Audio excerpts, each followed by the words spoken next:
चलित वर्ष फेब्रुआरी 28 तारिख में अमेरिका इस्राएल मिलित भाव में ईरान उपर आक्रमण करने पर यह युद्ध आरंभ होता एप्रिल 8 रे एक अस्थायी अस्त्रविरति होता किंतु संपूर्ण भाव में भांगी जाइए पाकिस्तान को जाते पीस टॉक करने से भी छिनछत्र तार निष्पत्ति एसबू भितर अमेरिका जिते आक्रमण करूना कहीं मुंड नुआइबा प्रस्तुत ना ईरान ईरान चेतावनी देछि हॉर्मुज प्रणाली दे जाउथबा जेकोसी जहाज को से टार्गेट करि पारंती या सहित कुवैत जोर्डान बाहरीन अमेरिका सामरिक घाटी उपर मिसाइल माड़ करी यार जवाब देछि ईरान एबे हॉर्मुज को संपूर्ण भाव ब्लॉक करा जाइछि दर्शक बंधु गोटे पटु अमेरिका करुछि अल्प किछि अंश अन्य अंशे ईरान द्वारा संपूर्ण भाव बंद अर्थात अमेरिका ईरान रो युद्ध भितर हॉर्मुज को लेकिन जो आशंका करा जाउथला से आशंका सत होइछि हॉर्मुज बंद हो जाइछि अमेरिका और ईरान मध्य चलता युद्ध एवं भारत पर सबुठ बड़ चिंतार कारण ओमान उपकूल में भारतीय क्रू मेंबर थिबा जहाज उपर अमेरिका सेनार आक्रमण पर नुआदिल्ली और वाशिंगटन मध्य कूटनैतिक तिक्तता सृष्टि हेबा परिस्थिति रे ओमान उपकूल में सेटवेलर नामक एक वाणिज्यिक जहाज उपर भयंकर आक्रमण होइछि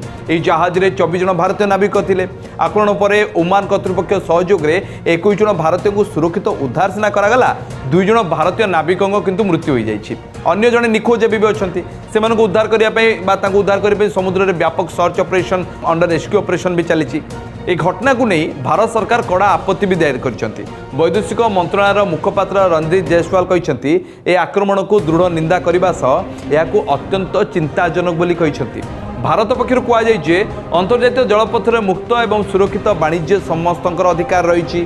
এই অঞ্চলের চালিଥିବା সংঘর্ষ যোগু সাধারণ বাণিজ্য জাহাজ নাবিক মানে বলি পড়ুଛନ୍ତି ইয়ে আপনার জানিছেন অনেক সময় যুদ্ধ হুয়ে যে লোক মানকৰ কাম পাই থাকে সেমানে প্রাণ হরাନ୍ତି গলা 3 দিন ভিতরে কোন জানছন না ইয়া ভারতীয় নাবিকଙ୍କ थिबा जहाज উপরে দ্বিতীয় থর আক্রমণ হইছি घटना को गंभीरता सृष्टि सहित भारत एक बड़ कूटनीतिक पदक्षेप भी नेउथबा चर्चा होछि नुआदिल्ली थिबा अमेरिका दूतावास डेप्यूटी चीफ ऑफ मिशन तांकु वैदेशिक मंत्रालय पक्षरु समन होइछि अमेरिका प्रतिनिधि को डकाई ए आक्रमण संपर्क में दृढ़ प्रतिवाद जणाइबा सह तुरंत युद्ध बंद करने को दाबी करिछि भारत यही संघर्षर तुरंत अवसान जदि करेनि कूटनैतिक आलोचना माध्यम जो समाधान हेनी ताहले ये परिस्थिति आगु को आहरी बढ़िबो जदि हॉर्मुज बंद होगी 24 घंटा रही जाए हजार हजार संख्यार तैल आमदानी हो पारिबो नाही भारत उपर यार सीधासलख प्रभाव भी पकेब भारत समेत एशिया महादेश उपर पकेब अन्य देश मानकर अवस्था छाड़ू चीन निजे निजर संभाली जीव ईरान सहित सलासुतरा करिकी किंतु भारत से मुकाबला मुकाबला केमती करिबो वर्तमान समय डॉलर मूल्य अधिका बढ़ी सारा भारतीय एक्सचेंज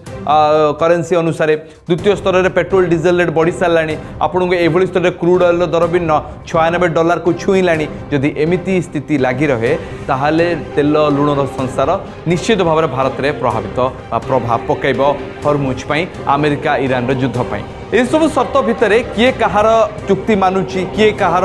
जिद अटल रोचे कि प्रभाव सारा विश्व पड़ुची भारत उपर पड़ुची पेट्रोल डीजेल दर संपूर्ण भाव बढ़ी बढ़ी चली एवं तो कहगला आउ हॉर्मुज खोलिब ना हॉर्मुज संपूर्ण बंद रहा पेट्रोल डीजेल दर जो भाई परिमाण बढ़ुची आगामी दिन में आहरी बढ़ी चलो आपण मतामत कौन शेयर करें।